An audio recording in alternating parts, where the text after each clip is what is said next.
That's the nature of the change. One more question from Japanese media. What assurances do you have that providing F-16s won't escalate this war? はい、皆さんこんにちは。アークタイムズ尾形聡彦です。今日は5月21日、この日曜日ですね、広島であったバイデンアメリカの大統領の記者会見の模様をお伝えしたいと思います。この会見私も参加してまして、バイデン大統領がですね、冒頭9分間はメモを読み上げるんですけれども、その後29分間にわたってメモなしで記者の質問に答えている、そういう記者会見です。私自身も動画で24分、25分あたりで大統領に追加質問させてくださいということを訴えて、これは大統領聞いてたんですけれども、流されてしまってですね、その後36分過ぎぐらいに大勢の記者がですね、大統領を質問させてくれというところで、私も日本メディアからもう1問ということを2度ほど言ってるんですけれども、この時も質問を勝ち得ることはできませんでした。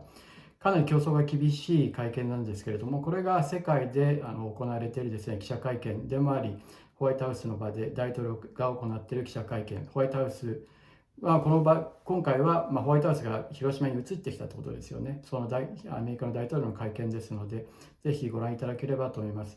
これ英語でして、英語の字幕はついてるんですけれども、この中でですね、一番大事なところ、バイデン大統領が核のですね、核なき世界、核の脅威からどうやってですね、世界を守っていくかという趣旨のことを言っている4分過ぎのところに少し日本語の字幕をつけているのと、私が質問をしようとしている24分過ぎのところと36分過ぎのところにも一部日本語の字幕ついてますけれども、それ以外は英語の字幕ですので、英語でご覧になるというか、英語でご覧になっていただく形で、そこは申し訳ないんですが、会見の雰囲気ですね、それをぜひご覧いただければと思います。ですので、4分過ぎのところですとか、24分のあたり、また36分、37分のあたりをですね、ご覧いただけると、会見の雰囲気がよくわかるんじゃないかと思います。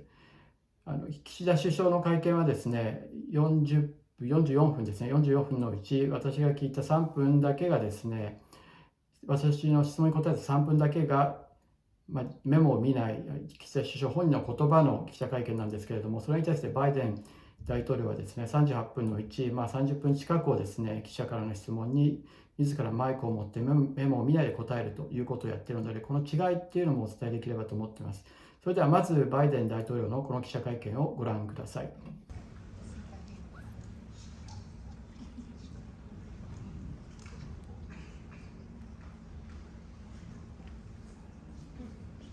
Ladies and gentlemen, the President of the United States.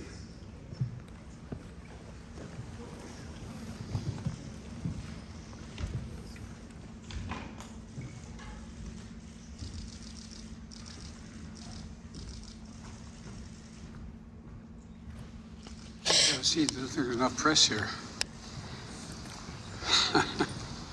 Well, good evening, everyone.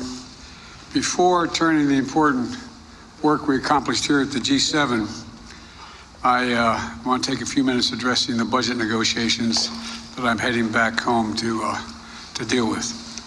Before I left for this trip, I met with all 4 congressional leaders, and we agreed the only way to move forward was in a bipartisan agreement. And I've done my part. We put forward a proposal that cuts spending by more than $1 trillion. On top of the nearly $3 trillion in deficit reduction that I previously proposed through the combination of spending cuts and new revenues. Now it's time for the other side to move from their extreme positions, because much of what they've already proposed is simply, quite frankly, unacceptable. And so let me be clear. I'm not going to agree to a deal that protects, for example, a $30 billion tax break for the oil industry, which made $200 billion last year. They don't need an incentive of another $30 billion, while putting health care of 21 million Americans at risk by going after Medicaid. I'm not going to agree to a deal that protects $200 billion in excess payments for pharmaceutical industries and refusing to count that, while cutting over 100,000 school teachers and assistance jobs, 30,000 law enforcement officers, jobs cut across the entire United States of America. I'm not going to agree to a deal that protects wealthy tax cheats and crypto traders while putting food assistance at risk for nearly 1 million Americans. It is time for Republicans to accept that there is no bipartisan deal to be made solely on their partisan terms. They have to move as well. All 4 congressional leaders agree with me that default is not, let me say it again, default is not an option. And I expect each of these leaders, to live up to that commitment. America has never defaulted on our debt, and it never will. The Speaker and I will be talking later on the plane as we head back, because it's 5 or 6, 7 o'clock in the morning there, and our teams are going to continue working. Now, we've had a packed few days here in Hiroshima, and I think with very productive and important meetings at the G7 summit. We also held the Quad meeting here in Hiroshima rather than Australia, and important bilateral discussions with Prime Minister Kishida of Japan, Prime Minister Albanese of Australia, and President Zelensky of Ukraine, as well as the Prime Minister of India. This is my 3rd trip to the Indo-Pacific as president, and I look forward to rescheduling my stops in Papua New Guinea and Australia later. I've spoken with the Prime Minister of Papua New Guinea, and Secretary Blinken is traveling there to meet with the Pacific Island partners at that moment. And I'm also going to be hosting, and I've spoken with the Prime Minister, hosting the leaders of the Pacific Island Forum in Washington this fall, because I've been unable to make it to Papua New Guinea. And Prime Minister Albanese, we're going to have a state visit later this year. And I also want to thank President Kishida for his outstanding, it's not hyperbole, his outstanding leadership of the G7 this year, as well as Mrs. Kishida and the entire Japanese government for the hospitality they've shown to Jill, myself, and our whole team. Being in this city and visiting the memorial on Friday was a powerful reminder of the devastating reality of nuclear war and our shared responsibility to never cease our efforts to build for peace. And together with the leaders of the G7, we have reiterated our commitment to continue to work toward a world free from the threat of nuclear weapons. Over the past few days have showcased the unity of purpose among the G7. It's a very different organization than it was 5, 7, 10 years ago, because we're addressing the challenges that matter most to the world. We're united in our efforts to strengthen global health security. And yesterday I announced that the United States plans to contribute another $250 million to the pandemic fund at the World Bank to make sure the world is better prepared to prevent, detect, and respond to future pandemics. We're united in our commitment to climate action and accelerating the transition to a global clean energy economy by investing in the industries of the future. We're united in our push to build a more resilient and inclusive global economy that can better withstand the kinds of shocks that we've experienced over the last few years, including by building a more secure and more diversified supply chain. Through the Partnership for Global Infrastructure and Investment, which we launched last year at the G7 summit in Germany, we've addressed the infrastructure needs that are holding back too many low and moderate income countries, particularly in the global South. The United States has already mobilized more than $30 billion in PGII projects around the globe, a significant step toward our collective pledge of the G7 to mobilize $600 billion in investment by 2027. And we've resolved to reform the multilateral development banks to give them more flexibility and better able to fight poverty by helping respond to global challenges. Now, we're also united in our approach to the People's Republic of China. And the joint statement released yesterday outlines the shared principles we've all agreed to at the G7 and beyond dealing with China. We're not looking to decouple from China. We're looking to de-risk and diversify our relationship with China. That means taking steps to diversify our supply chains, and we're not dependent on any one country for necessary product. It means resisting economic coercion together and countering harmful practices that hurt our workers. It means protecting a narrow set of advanced technologies critical for our national security. And those elements are all agreed on by the G7. Finally, Joined here in Hiroshima by President Zelensky, and the G7 reaffirmed our shared and unwavering, let me say it again, our shared and unwavering commitment to stand with the brave people of Ukraine as they defend themselves against Russia's brutal war of aggression and the war crimes being committed. Together with our partner countries, we reiterated the need for a just peace that respects Ukraine's sovereignty and territorial integrity, both core principles of the UN Charter. Russia started this war, and Russia could end it today by withdrawing its troops from Ukraine, internationally recognized borders, and ceasing its assault. Until then, Ukraine's ability to defend itself is essential to being able to end this war permanently and through diplomacy. You know, and this morning, I once more shared and assured President Zelensky, together with all G7 members and our allies and partners around the world, that we will not waver. Putin will not break our resolve as he thought he could 2 years ago, almost 3 years ago. We're going to continue to provide economic, humanitarian, and security assistance to Ukraine so it can stand strong as long as it needs it. And today, the United States announced our latest tranche of artillery, ammunition, anti-tank weapons, and bridging equipment to help Ukraine succeed in the battlefield. You know, in my private meeting with President Zelensky after the G7 meeting and with his staff, I told him the United States, together with our allies and partners, is going to begin training Ukrainian pilots in fourth-generation fighter aircraft, including F-16s, to strengthen Ukraine's Air Force as part of a long-term commitment to Ukraine's ability to defend itself. We provided to last year all that they needed to deal with what they were dealing with at the moment. And that's when now we're moving in the direction of putting them in a position to be able to defend themselves in ways beyond what they've had to deal with so far. The past few days have once more underscored how important America's global leadership is. Presumptuous thing for an American president to say, but I think you'll find if you ask any of our colleagues, it's true. The security and prosperity of the American people are substantially increased by working in concert with our closest allies and partners to build a future of greater economic strength and resilience in a world that is more peaceful and stable.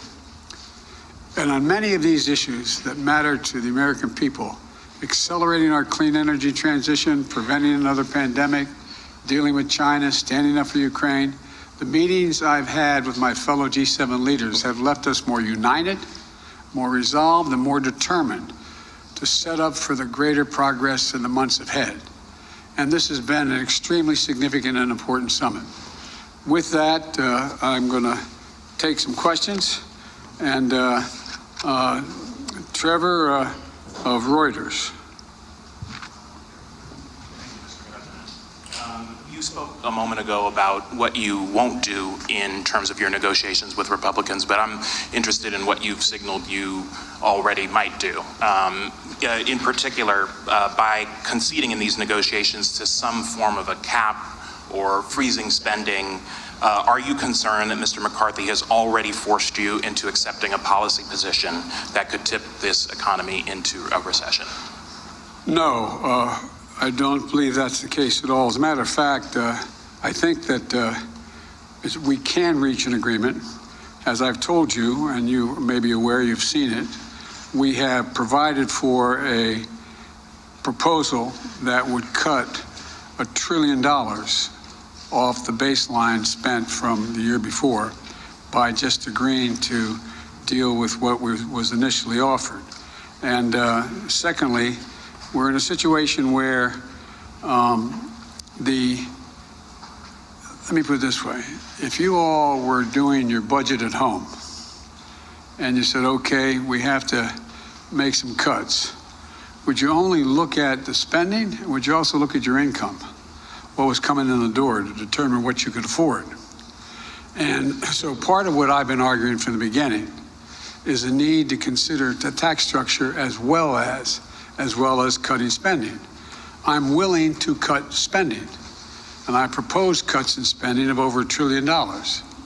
But I believe we have to also look at the tax revenues. The idea that my Republican colleagues want to continue the $2 trillion tax cut that had profound negative impacts on the economy from the Trump administration.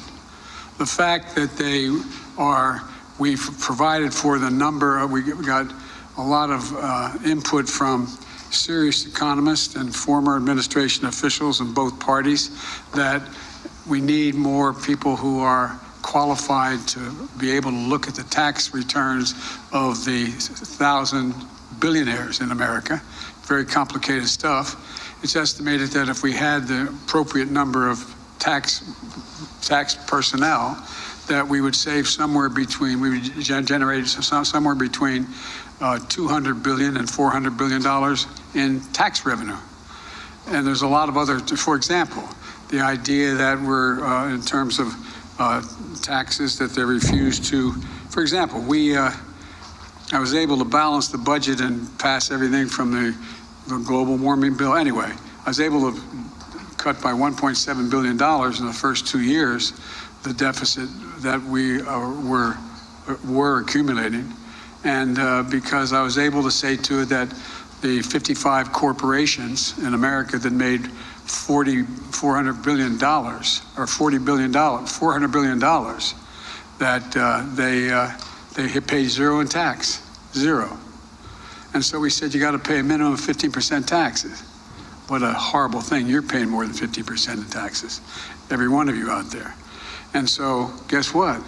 We not only balanced the budget, we were able to reduce the deficit by $1.7 billion. And so there's a lot of things that they refuse to look at in terms of tax generation, as well as what kind of people we're going to increase taxes for. And like I said, we're now down to, we went from roughly 740 billionaires to about 1,000 billionaires in America. They're paying an average tax rate of 8%.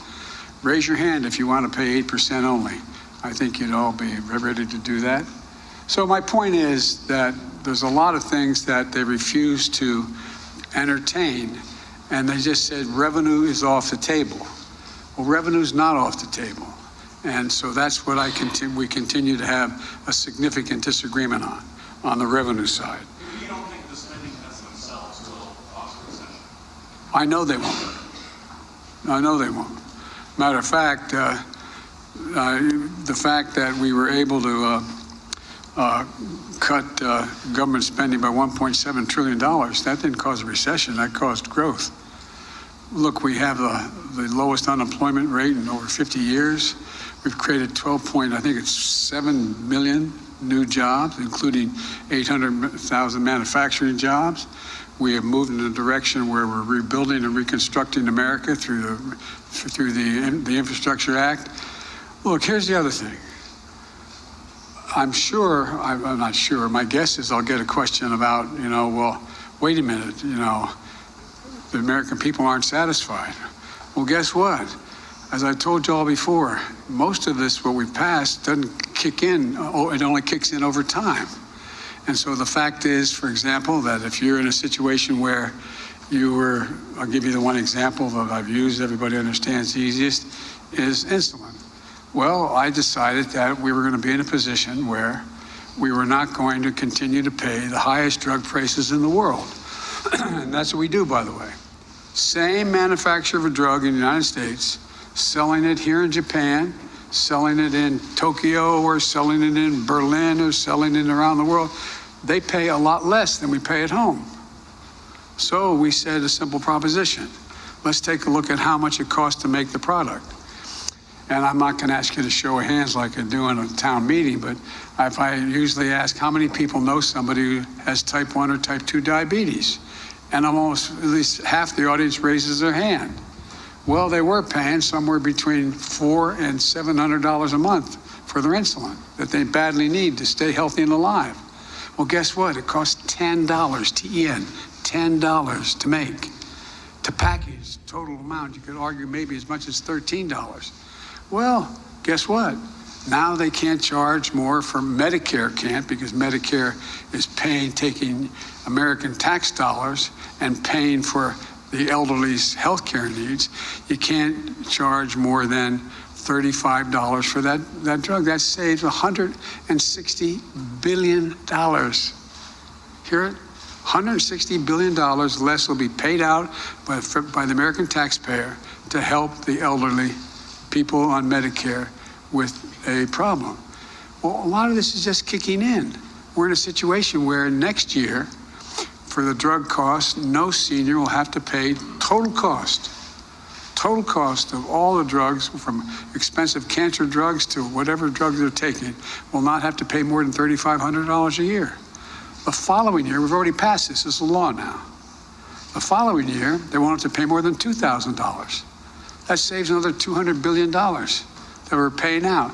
But the other team won't count this. Even though it's a law, we passed it, they won't count that as reducing the debt. So there's a lot of those kinds of disagreements we have. And my guess is that I'm going to be talking to the Speaker of the House on the way back on the plane, because there'll be morning time over at home, and I'm going to be in that plane in about an hour or so. And my guess is he's going to want to deal directly with me and making sure we're all on the same page. But that's probably more than you wanted to know. How about Macero, NHK? Hi, good evening, Mr. President. The Chinese military is more active at this time in the Taiwan Strait, with expectations this might increase leading up to Taiwan's presidential election next January. Despite some diplomatic communication recently between the U.S. and China, the military hotline is not working. Under this circumstance, how will you manage the diplomatic relationship with China? And how will you strengthen the U.S. alliance with Japan and ROK in order to counter China? Thank you. Well, number one, you're right. We should have an open hotline. At the Bali conference, that's what the President Xi and I agreed we were going to do and meet on. And then this silly balloon that was carrying 2 freight cars worth of spine equipment was flying over the United States, and it got shot down, and everything changed in terms of talking to one another.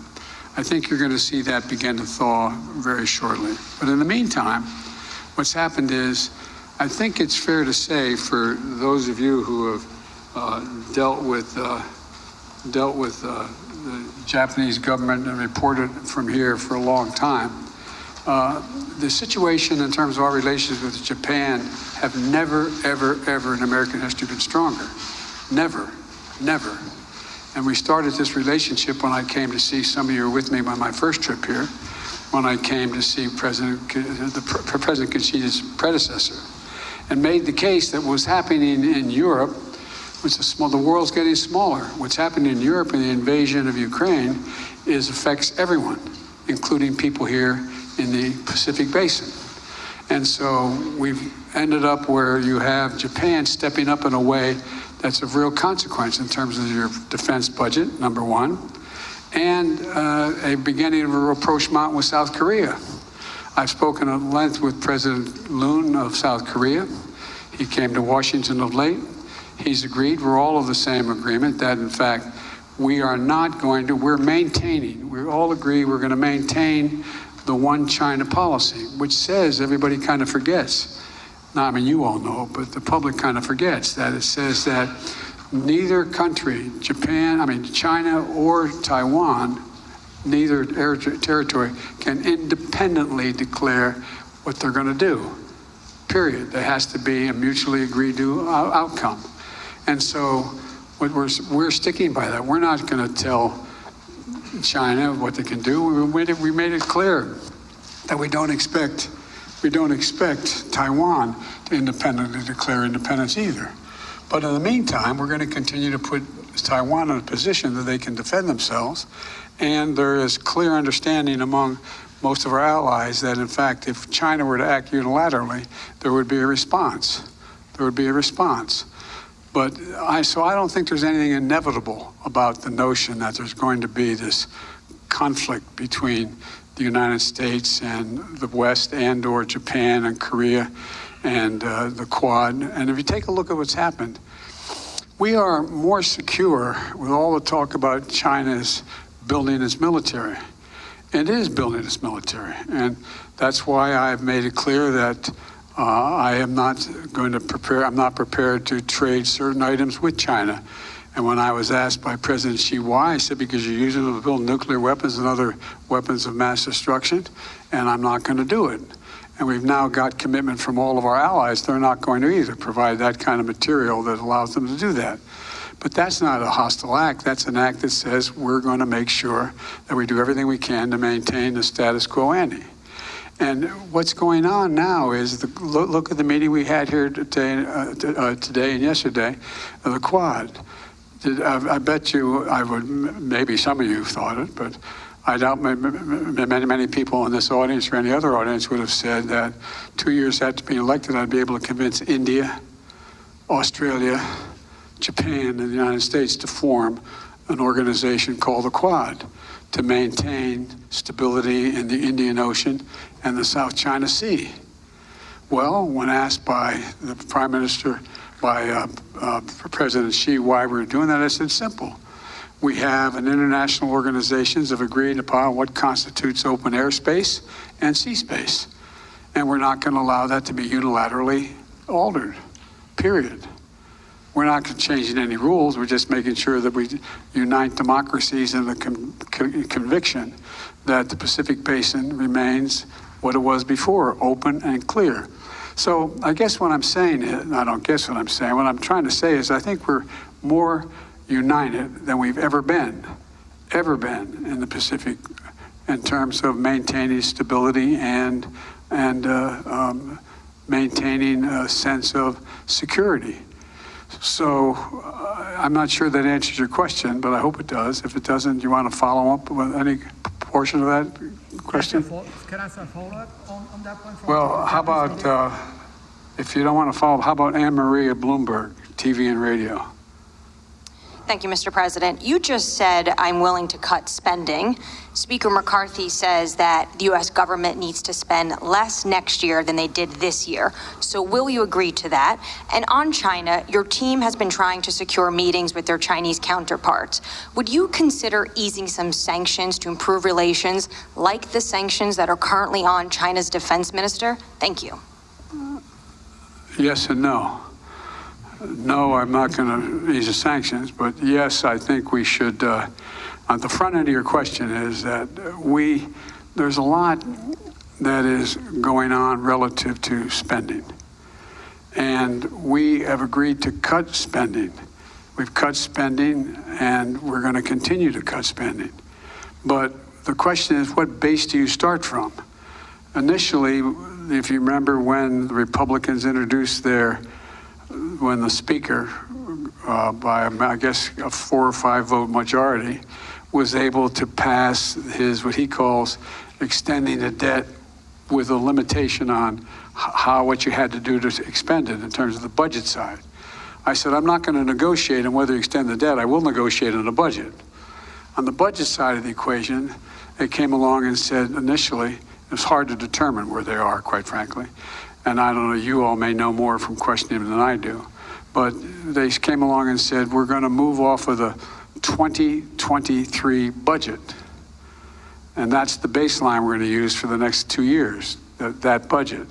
I said, well, what about what you all just voted on after the budget, which was the add-on money that you all agreed to on the House and Senate voted for? And they said, well, that includes that as well. I said, okay, well, then we may be able to work on something. So we started calculating what that would mean in terms of it came to a 22% cut for everything in the budget, but the things that have already been passed, the 5 big initiatives that I've already passed in terms of infrastructure, the Affordable Care Act, et cetera. But in the meantime, what happened is that that seems to be changing. They said, well, we're going to exempt. Remember we said that, well, you're going to cut veterans because 20 said everything, that's discretionary budget. So no, we're not going to cut veterans. Okay, that's good. And initially they started off, they're going to cut Medicare, Medicaid. I said, whoa, whoa, whoa, no, I mean, not Medicaid, Social Security and Medicare. They said, no. First time I ever had a negotiation in a State of the Union message. But they said, no, we're not going to cut that. Okay, well, that's off the radar. What else is off the radar? And they named some other things. And I said, well, that means if you want to get the number you wanted from freezing the budget at 2023 plus the additions you added, then that means you're going to go from 22%, you're going to end up cutting 30% or 35% discretionary budget. For example, if you calculate what they're talking about, they're going to lose 100,000 teachers and assistants. They're going to lose thousands of police officers across the board. I mean, just calculate what it means if you take all discretionary spending and you make no distinctions other than what the percentage number of the cut is. And some of it makes absolutely no sense at all. And so what we've done is we're going to have to sit down. I'm hoping that Speaker McCarthy is just waiting to negotiate with me when I get home, which has been, I don't know whether that's true or not, we'll find out. But at first we weren't making progress, then we made a lot of progress, and then all of a sudden they came back with a proposal that was very cut back from where they had agreed or discussed. And now I don't know where we gave a counter proposal to the counter again. I know this sounds ridiculous, but that's what we did. And I'm waiting to hear the response to what we have offered. We are willing to cut spending as well as raise revenue so people start paying their fair share. Again, if this were a town meeting and ask, raise your hand if you think the tax structure is fair, remotely fair. What do you think? Anyway, so that's the context. And on China, you will not lift sanctions on China's defense minister because Lloyd Austin is trying to meet with him, but he's currently sanctioned by the U.S. government. No, I know that. That's under negotiation right now. I thought you said whether I would lift sanctions on material I was going to sell the Defense Department, meaning would I sell some? The answer, that's under discussion. Jim Tankersley, New York Times. Hi, Mr. President, thank you. Oh. You speak a lot at these summits about the power of democracies to solve big problems. But I'm curious, in these meetings with world leaders, how are you explaining the possibility that American democracy could cause a global financial crisis if the debt limit is breached next month? And I'm wondering if you are offering them assurances that whether it's by invoking the 14th Amendment or anything else, you will take whatever steps you need to make sure that doesn't happen. First of all, it would be a very serious circumstance if we didn't pay our debt for the first time in 230 years. That'd be a serious problem. So far, there's been very little discussion, and they all know what's going on, about whether or not we're going to default on our debt. Number two. Number three, I can't guarantee that they wouldn't force a default by doing something outrageous. I can't guarantee that. Number four, I'm looking at the 14th Amendment as whether or not we have the authority.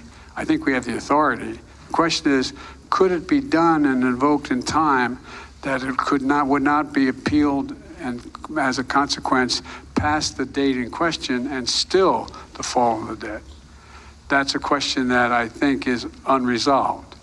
And so the point is, I'm hoping and I believe that when we sat in the room with all the leaders from Mitch McConnell on, and they said, we will not default, period. We will not default. That's what all, including Kevin McCarthy, said, we will not default. And so I'm assuming that we mean what we say, and we'll figure out a way to not have to default.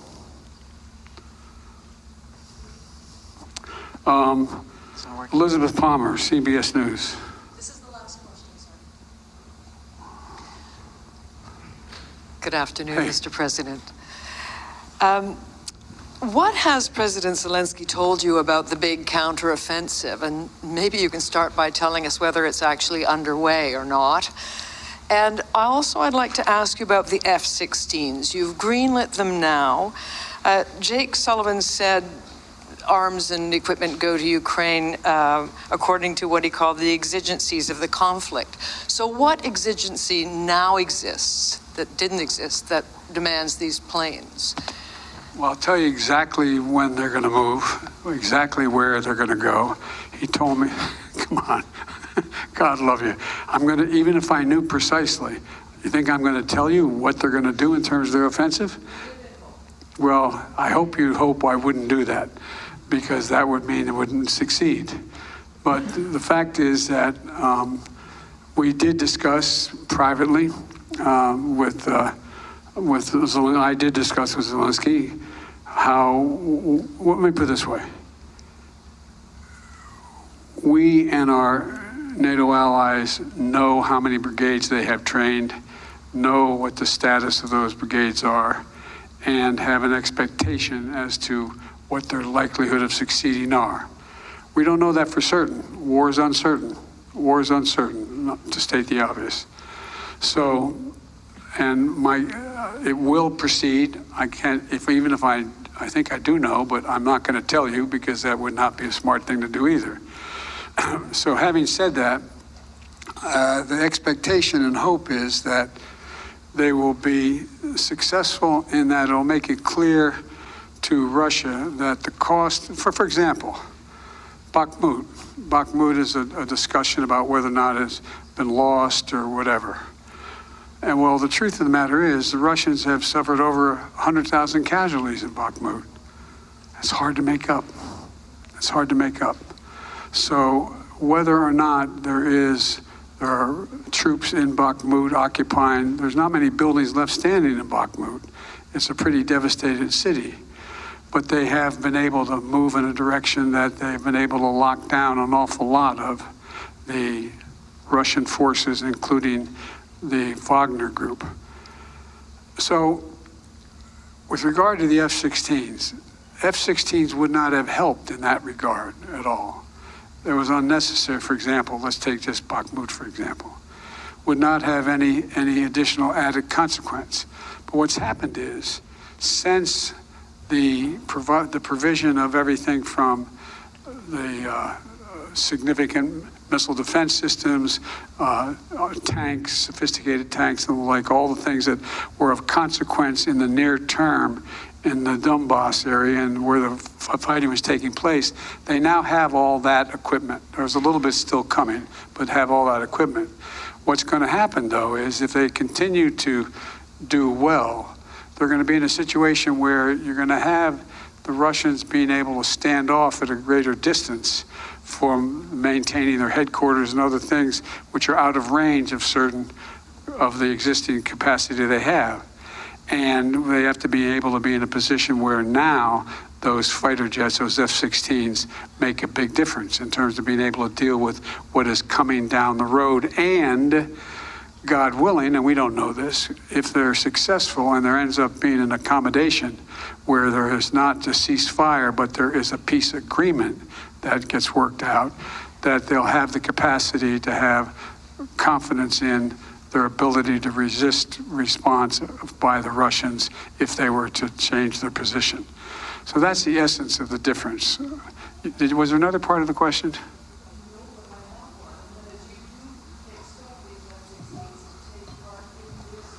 No, not the percent. I don't expect the F-16s to take part in the existing, let's assume that it's not, but let's assume tomorrow the offensive was started, or in a week or 2 or 5 or 7 or 10.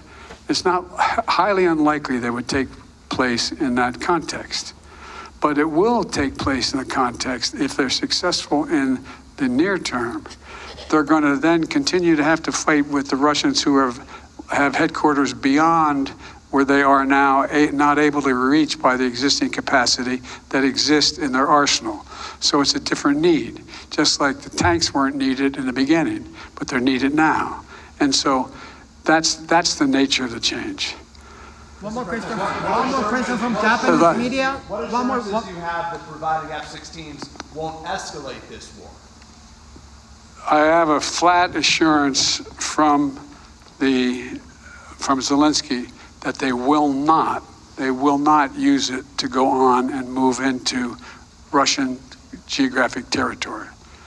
But wherever Russian troops are within Ukraine in the area, they would be able to do that. Thank you all very, very much. Appreciate it. Japanese media. President calling this a colossal risk, Mr. President. It is for them. And Mr. President, on the debt limit, you said already, I've done my part. Do you think that if there is a breach, nobody's going to blame you? Of course, no one will blame me. I know you won't. You'll be saying Biden did a wonderful job. I know you. Would you be blameless in a default situation? On the merits, based on what I've offered, I would be blameless. On the politics of it, no one will be blameless. And by the way, that's one of the things that some are contemplating. I actually had, well, I got to be careful here.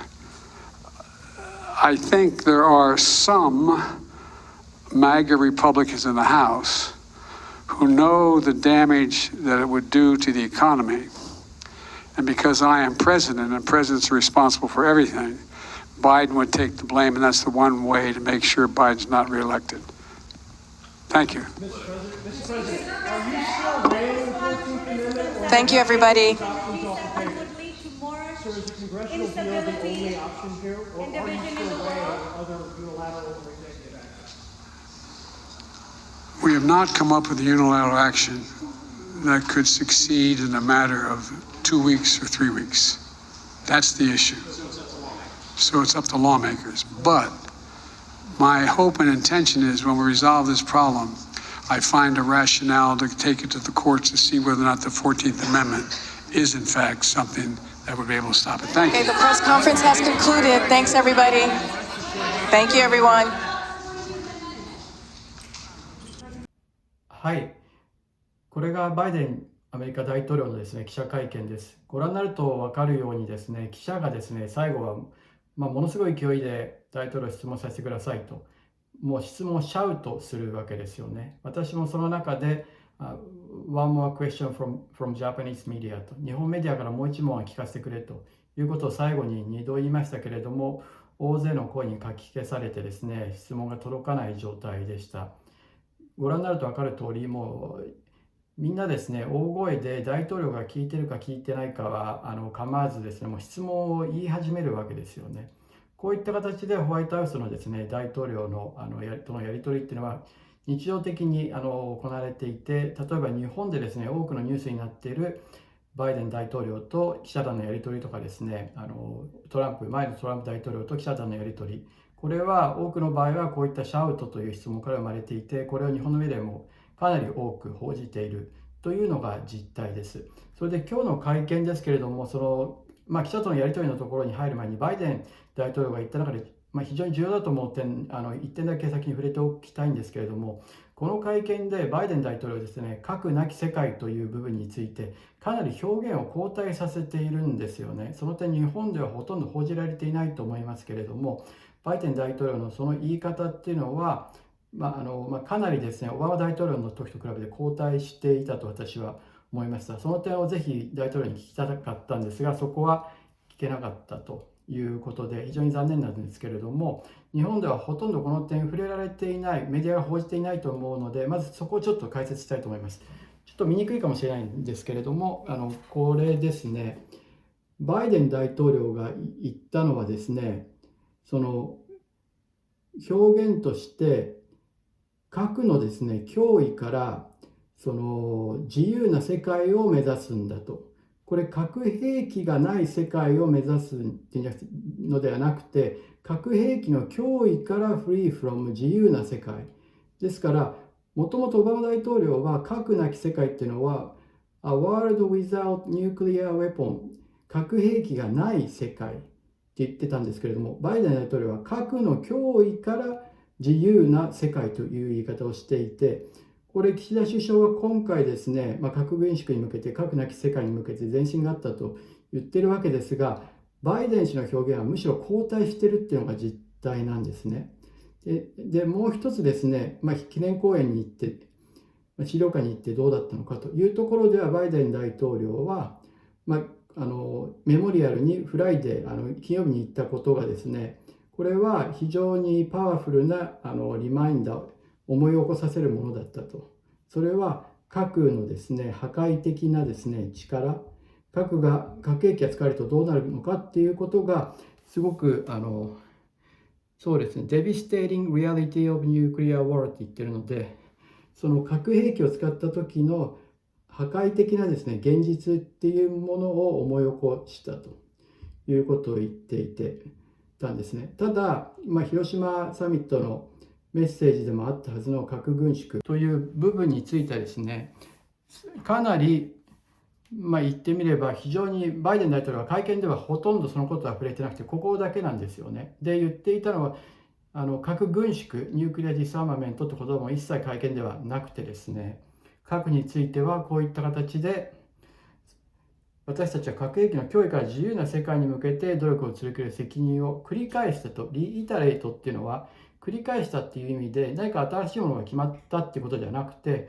これすらですね、繰り返してるんだと、私たちは責任を。ですから、岸田首相が言ってるですね、核なき世界に向けて前進があったであるとか、初めて核軍縮についての G7 の声明がここに出たと。これは会見でも言ってたわけですけれども、そういう意味でもですね、バイデン大統領の言ってることは随分違うというところがあると思います。同時にですね、オバマ大統領がどういうふうに言ってたのかっていうところにも触れておきたいんですけれども、こちらですね、オバマ大統領が言ってたのは、まず広島で言ったのはですね、核兵器を廃絶することを究極的にですね、核兵器の廃絶に向けて動き出すんだと。Eliminate the existence of nuclear weapon というふうに言ってるわけですよね。同時にプラハ演説、2009年の演説ですね、そこでは核なき世界 A world without nuclear weapons ですから、ここは核兵器がない世界を目指すんだと。同時にその2016年広島に行った時には核兵器の廃絶に向けてということを明確に言ってるんですよね。それに比べてですね、バイデン大統領がこの日曜日にですね、広島で言ったのは、目指す世界っていうのは核兵器の脅威がない世界。言ってみれば、核兵器があっても、脅威がですね、ある程度コントロールされていればいいとも読めるわけですよね。これはオバマ大統領の言っていた核兵器がそのものが存在しない世界とは随分違う。ですから広島で行われたのは、実態としては核なき世界に向けた取り組みから言えば後退してたと私は言わざるを得ないと思うんですね。ですので、ここは今後もですね、きちんと検証していきたいというふうに思っています。そこでですね、じゃあ記者会見どうだったかというところに戻りたいんですけれども、これ比較なんですけれども、バイデン大統領の会見は、計38分あってですね、冒頭の発言は9分でしたけれども、その後29分にわたって記者の質問に答えたと。で、最初予定されていた5社、これはロイター、NHK、ブルームバーグ、ニューヨークタイムズ、CBS だったと思うんですけれども、この5社がいてですね、この5社が聞いたと。でも質問はしてますけれども、質問通告というのはされていなくて、バイデン大統領はその場で聞いて答えているわけですよね。バイデンさんメモを見たのは、記者を当てるときに当てる記者が事前に決まっていて、それを名前を読んだだけで、これオバマ大統領の時と似てるんですけれども、バイデン政権、オバマ政権、そういう記者の当て方をするんですけど、そういう形で記者は決まってるけれども、質問内容は分かってないし、それに対して大統領もメモなしでその場で答える。それはご覧いただくと分かる通り、バイデン大統領ですね、もうマイクを持って手持ちマイクで、一種集会のように歩き回りながら話してるんですよね。ですからこれメモを見てる余裕もないわけですよね。全く見てもいませんでしたし。そういう意味で全然違うと。同時にさら問いもロイターの記者とかですね、ブルームバーグの記者から受けて答えているということなんですよね。で、これ NHK の記者ですね、今回質問が当たっていて、事前に当たっているリストの中にいて、NHK の記者が聞いたんですが、この時ですね、バイデンさん珍しいんですけれども、最後のところで NHK の記者の質問っていうのは、中国のですね、との関係、対立がより先鋭化するリスクをどういうふうにマネージするかという趣旨の質問だったんですが、それに対してバイデン大統領は最後にそれに答えた後ですね、あなたの質問に答えられているかよくわからないけれども、もし追加質問、フォローアップがあったら言っていいよって趣旨のことを言ったんですよね。で、NHK の記者はそれに対して再質問する素振りもなかったので、そこで私から追加質問させてくださいと、その点についてというふうに、大きい呼びかけをしたんですよね。ただバイデンさん聞いてはいたんですけれども、私が3列目から言ったので、それは流されてしまってですね、じゃあ次のブルームバーグへって言っちゃってですね、なかなかホワイトハウスの会見でこうやって声が通って大統領に言えるっていうのはあんまりないんですけれども、シャウトしてもですね、今回そこはできたんですけれども、質問できなくて非常に残念でした。で同時にですね、この予定者の質問があった後で36分ぐらいからですね、みんなが叫び始めるわけですよね。私もこのところでOne more question from Japanese media、 だから日本のメディアからもう一問、 NHK に加えてもう一問質問させてくださいと、日本に来てるんだからという意味だったんですけれども、それに対しては結局お聞きいただくと分かる通りですね、質問が殺到して声が通らないで終わってしまったと。そしてですね、その予定の5社の質問が終わった後にシャウトという形で、そこからみんな自由に聞き始めて、結局バイデン大統領5問答えたんですよね。もちろんこれ記者の質問を聞いた上でメモなしで回答していて、そういう形で大勢の記者が声を上げて終わるというのが大統領会見でした。また15分16分過ぎにはちょっと私もそれを取ったんですが、ホワイトハウスの記者たちは全然ほとんどですね、メモっていうのは取ってないんですね。どうやって何を聞こうか考えていて、必要なところだけちょっとメモを取るという形で、日本の会見でよく見るですね、記者がですねたくさんパチパチ打ってるということは全然ないわけですよね。もっともっと緊張感があって、何を大統領から聞くか聞き出そうかという意味の真剣味にあふれてると言える会見だったと思います。で、それに対してですね、岸田首相の会見がどうだったかというと、これですね、もともとですね、40分の予定のうち、もともと30分の予定だったんですが、それが40分に伸びたということをですね、官邸や日本政府は言ってるわけですけれども、そもそも岸田首相の会見、冒頭発言で23分間岸田首相演説を読んでるわけですよね。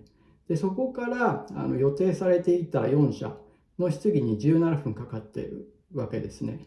ただこれ4社、国内2社、海外2社ですね、これ全部質問が事前に通告されていて、誰が質問するかも決まっていて、質問内容も分かってるわけですよね、政権側は。で、そういう中で、岸田さんはですね、結局ずっとメモを読んでるわけですよね。メモを読んでる状態がこの17分も続いて40分間ずっとメモを読んでるわけですね。で、私は最後どうしてもですね、この広島で核軍縮ビジョンと言いながらもですね、実際は核兵器の抑止力を容認する、特にその文言っていうのは各5大国がですね、去年の1月にまとめた文書の文言がほぼそのまま入ってるわけですよね。これは核軍縮というよりは核容認ビジョンになってないかということを聞きたかった。ですので声を上げたんですよね。それに対して岸田さんは、私が最初のうちはぜひ1問質問させてくださいと、事前に決まっていたらね、記者だけで会見が終わるのはおかしいと思うということを言って、1問だけでいいですからと、核軍縮ビジョンに聞かせてくださいと私7度問いかけたんですけれども、それに答えてもらえなかったので、そこで首相逃げるんですかということを言ったら、首相が戻ってきて答えて3分間答えたんですけれども、私の質問は聞いてもらえずに、首相は核軍縮ビジョンについての自分の考えを述べたという会見だったんですね。ですので全体で見ると岸田首相の会見は44分あって、そのうちメモなしで答えたのは3分だけなんですね、私が最後に聞いた。で、それも私の質問を私はきちんと質問させてもらえなかったと。それに対してバイデン大統領は38分間会見をして、そのうち29分はですね、メモなしで全部答えてるわけですよね。